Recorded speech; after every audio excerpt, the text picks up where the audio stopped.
This meeting is being recorded. Probablement que vous avez un petit message dans votre écran qui vous demande d'autoriser. Donc, je vous partage mon écran. Là, j'ai essayé de vous monter ça sur un format Canva. Puis, j'ai essayé de faire ça le plus simple possible pour vous montrer que c'était possible de faire ça simple. Parce que quand on fait là, en fait, j'ai oublié. Je ne vous vois pas quand je suis en partage d'écran. Donc, s'il y a quelque chose qui ne va pas, il faut me le dire parce que je ne fais que vous entendre et je ne vous vois pas. Donc, le mini masterclass du lundi 24 janvier, trucs et astuces pour avoir un mini masterclass de feu. Un mini masterclass, c'est quoi? Bien, c'est 8 minutes dans lesquelles vous vous vendez. 8 minutes dans lesquelles vous donnez de la formation à quelqu'un, que vous donnez de l'information. Et c'est 2 minutes de questions par la suite. Donc, ce n'est pas 20 minutes, 30 minutes, 40 minutes, ce n'est que 8 minutes. Ça peut vous enlever ce stress-là. Donc, c'est quoi? C'est sur un sujet précis. On a choisi une problématique ou une solution qu'on veut apporter aux gens, un apprentissage précis. C'est un partage. On partage une information afin d'aider les autres. C'est notre moment de lumière sur notre métier ou nos connaissances en tant qu'humains. C'est aussi un moment d'ouverture afin que les autres vous découvrent en tant que personne et entrepreneur. Puis là, je vais faire un stop share parce que je veux vous voir quand je vous dis ça. En fait, ce qui est important de savoir, c'est que des fois, on a plein d'informations à donner aux gens, puis on veut trop en donner. Puis si on en donne trop, bien, on ne rentre pas dans notre 8 minutes. La semaine passée, j'ai fait un mini masterclass sur les courriels dans mon groupe. Puis, je suis allée avec 3 astuces que je pouvais donner aux gens pour les aider, au lieu d'une astuce pour les aider, un truc. Puis, ce que ça a fait, c'est que je leur ai donné trop d'informations en même temps. Puis après ça, tout le monde avait des questions, tout le monde était mêlé, puis personne ne me suivait parce que j'avais donné trop d'informations en un coup.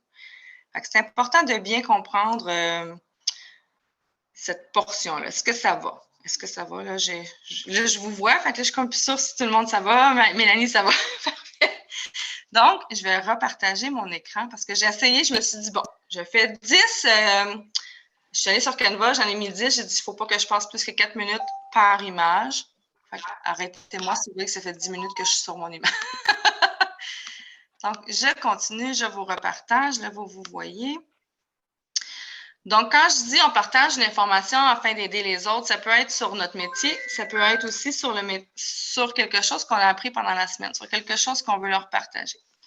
Quand je dis c'est un moment de lumière sur notre métier ou nos connaissances en tant qu'humain, c'est aussi le fait que des fois, ça ne fait pas nécessairement partie de notre métier, ce qu'on veut apprendre aux gens. Tu sais, je pense à Mélanie qui partage parfois des formations sur Go Rendez-vous ou ce genre de choses-là. Ce n'est pas son métier de former les gens sur Go Rendez-vous, mais elle le fait, elle le partage avec les autres pour leur dire « Hey, cette semaine, là, j'ai découvert cette belle outil qui est Go Rendez-vous, fait que je vous le partage. » Fait que des fois, on est un peu gêné de vouloir partager certaines informations parce qu'on se dit « Hey, moi, dans mon métier, qu'est-ce que j'ai à partager? » Vous avez plein de choses à partager, puis vous avez aussi des connaissances en tant qu'être humain en dehors du fait que vous êtes entrepreneur. Quand je dis ouverture afin que les autres vous découvrent en tant que personne et entrepreneur, c'est que des fois, quand on partage certains sujets, on a l'impression de mieux connaître les gens. On apprend à connaître les gens, on apprend à découvrir comment ils communiquent avec les autres, leur dynamique, leur énergie, si c'est des personnes calmes, des personnes stressées. Fait que c'est vraiment la période où vous vous ouvrez aux autres en tant que personne. Et là, je vais juste... C'est ça que je m'en allais faire. Parfait. Donc, par la suite, on partage quoi? La semaine dernière, pour ceux et celles qui étaient dans des groupes, on a fait dans le brainstorm des sujets qu'on pourrait partager dans la période de brainstorming. Et ceux qui étaient dans mon groupe, on a aussi poussé la réflexion plus loin à on partage quoi dans un mini masterclass. Donc, on partage quoi?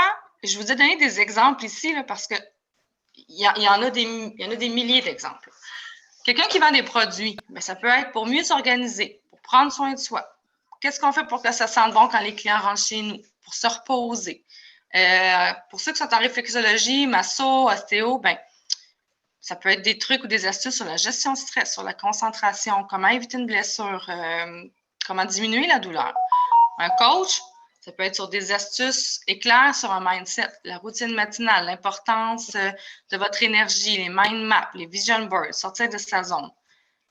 Je pense à Valérie qui est designer, l'importance des couleurs, l'importance pour une designer graphique, l'importance du branding, comme Noémie, l'organisation physique, visuelle autour de vous. Oui, est-ce que ça a dit quelque chose? Je ne vois plus. Non, c'est bon? OK. Donc, courtier hypothécaire, immobilier, en assurance, bien, on s'organise comment avec ça? À quoi ça sert tel type d'assurance, tel type de placement? Comment économiser sur sa police d'assurance? Comment économiser sur son renouvellement d'hypothèque?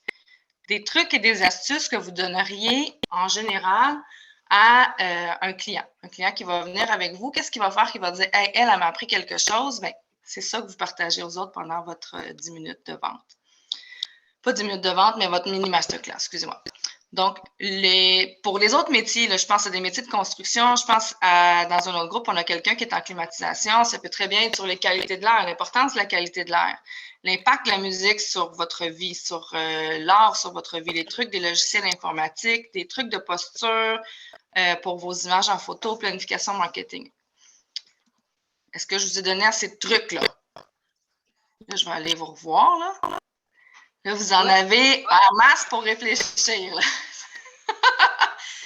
Je voulais juste être certaine que vous voyez, parce que quand on a fait le partage il y a 2 semaines de ce que ça pouvait être, un mini masterclass, on s'était concentré sur des applications et des logiciels informatiques, puis on n'avait pas ratissé large. Fait que je trouvais ça vraiment important que vous voyez tout ce que vous pouviez faire comme partage ou tout ce que vous pouvez recevoir comme information ou comme partage aussi dans vos groupes qui peut être intéressant. Donc, je vous repartage, je retourne ici, je retourne dans la présentation. Parfait. Si je décortique votre 10 minutes, c'est 1 à 2 minutes pour dire « Je suis qui? Pourquoi je vous présente ça aujourd'hui?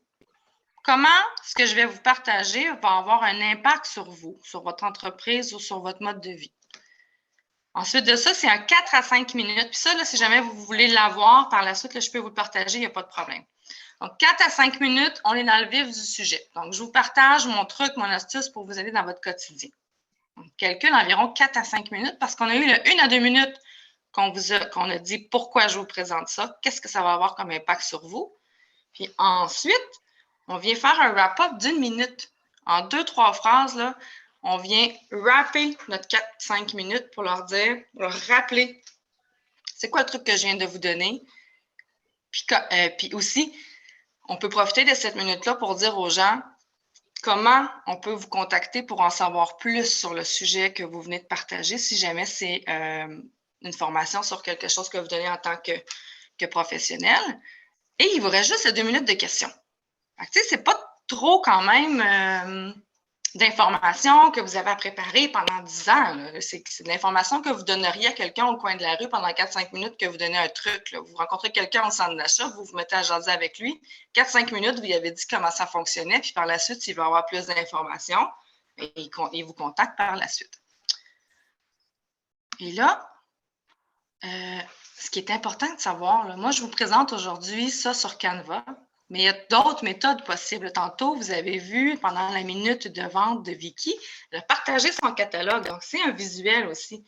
Il y a 3 méthodes possibles, le visuel, les produits ou la parole seulement. Donc, dans les visuels, ça peut être un montage Canva, ça peut être un PowerPoint, ça peut être un site web que vous partagez, ça peut être un montage photo. Je pense à certains designers, des fois, qui nous ont présenté des montages photos avant-après. Ils n'ont pas nécessairement mis ça sur Canva. Là. Ils sont allés dans leur galerie photo, ils nous ont montré des photos. Ensuite de ça, ça peut être quelqu'un qui vend des produits. Justement, il y a Vicky. On a dans le groupe, en ce moment, on a Audrey. Donc, ça peut être présentation de produits physiques à l'écran. Vous prenez le produit dans votre main, vous le montrez, vous l'expliquez, vous l'ouvrez. Ça fonctionne aussi. Là, ça rend l'atelier dynamique. Les gens voient ce qui se passe. Quand on est rendu à un certain confort, il y a certaines personnes qui vont y aller avec la parole seulement. Moi, je pense à Jade Coury, pour ceux qui ont déjà assisté à un moment avec lui.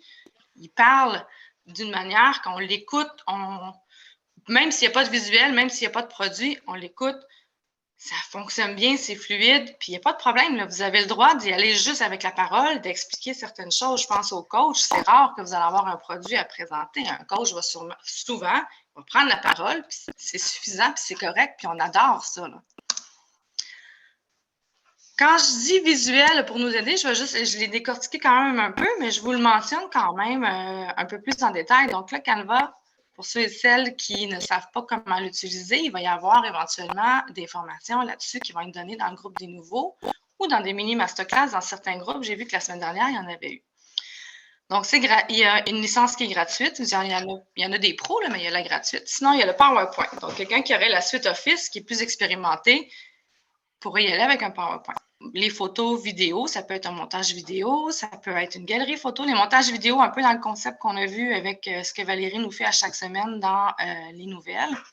Ça peut être des images en PDF. Puis quand je vous dis un visuel pour nous aider, là, quand vous prenez seulement la parole, vous avez le droit là, de vous mettre une feuille dans votre écran. Il n'y a personne qui voit la feuille dans votre écran, votre feuillet de mémoire. Vos post-it que vous allez mettre sur vos produits, il n'y a personne qui les voit. Vous le savez, vous avez le droit d'avoir un visuel pour vous aider, vous, à nous partager l'information. La plus grande peur de tout le monde, quand on finit notre 8 minutes, les gens n'ont pas de questions. Là, les gens n'ont pas de questions. Ce n'est pas parce qu'ils ne vous ont pas trouvé intéressant. Là.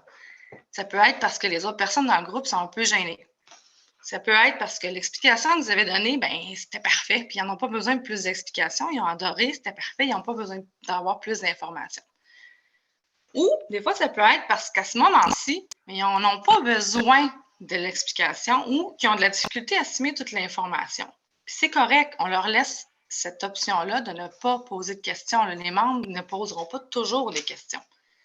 Mais vous, là, pour combler votre 2 minutes, comment vous faites? Bien, vous pouvez vous préparer d'avance en donner un exemple de question. Donc, tu peux te dire, j'ai eu un client qui m'a posé cette question-là. Habituellement, il peut arriver tel type de question ou, à chaque fois que je présente ce produit-là, j'ai toujours cette question-ci. Puis là, tu donnes la question et tu donnes l'explication. Donc, ça va venir combler ton 1 minute ou 2. Tu peux venir inventer un problème ou une question qu'un client pourrait avoir. Tu peux venir dire, si jamais vous avez tel problème, mais là, vous allez pouvoir appliquer ce que je vous ai mentionné. Sinon, on peut aussi leur mentionner que s'ils connaissent des gens prises avec telle ou telle problématique, bien, de vous les référer. Fait que vous venez de combler votre 1 à 2 minutes de questions, même si personne n'en a eu. Fait que ça va pour tout le monde? Oui.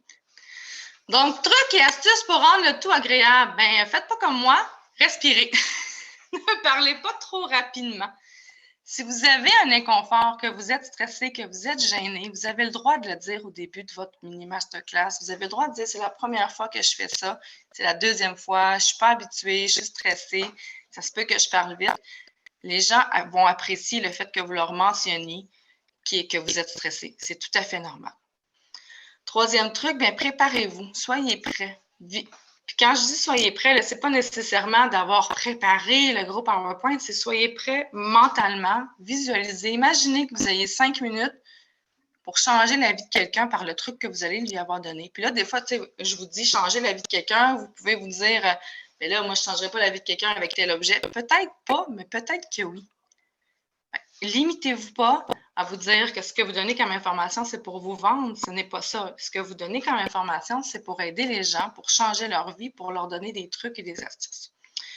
Et 4e truc, bien, équipez-vous. Tantôt, je vous disais, il n'y a personne qui va savoir que vous avez mis une feuille de papier dans l'écran là, pour vous aider. Il n'y a personne qui va savoir que vous avez mis un post-it sur votre produit pour quand vous allez en parler puis que vous vous référez. Vous avez le droit de vous préparer avec ce genre de petits trucs-là.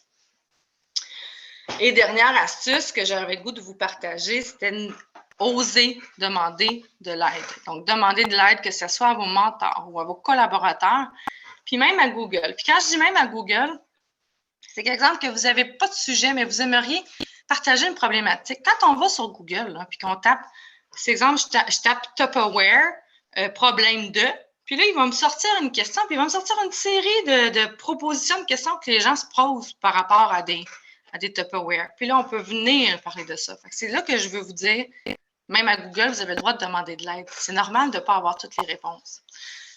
Inspirez-vous de vos collaborateurs. Puis là, je vois que j'ai fait une faute d'orthographe. Désolée. Donc, observez les autres, leurs erreurs et leurs succès. 2 fautes d'orthographe en 2 phrases. Bravo, ma Cynthia. Donc, observez les autres, leurs erreurs et leurs succès. Donc, ce que je veux vous dire, c'est que tout le monde fait des erreurs, mais tout le monde peut réussir aussi. Inspirez-vous d'eux. Soyez à l'écoute. Donc, à chaque semaine, vous allez entendre des gens qui vont dire, ben moi, cette semaine, j'ai besoin de ci, moi, cette semaine, j'ai besoin de ça, ou qui vont vous dire, des fois, dans le petit 10 minutes que vous êtes en petit groupe au début de votre rencontre, vont dire, j'ai telle question que je me pose, toi, t'en penses quoi? Puis vous pouvez prendre cette difficulté-là, proposer de faire un mini masterclass sur ce sujet-là. Donc, quand vous allez faire votre mini masterclass, vous allez savoir exactement à qui vous adresser. Ça va être plus simple pour vous, puis plus fluide. Vous allez avoir vraiment encore plus l'impression, pas plus l'impression, en tout cas, vous allez avoir plus l'impression d'aider les autres autour de vous. Et ayez confiance. Vous n'êtes pas un imposteur. Donc, le syndrome de l'imposteur, on le laisse de côté. Vous êtes un entrepreneur. Donc, je vais arrêter le partage. J'ai fait ça en 44 minutes. Mais non, je n'ai pas fait ça en 44 minutes, j'ai fait ça en 15 minutes, le 45 minutes. Je vais juste arrêter le partage pour pouvoir arrêter l'enregistrement, même si ça a duré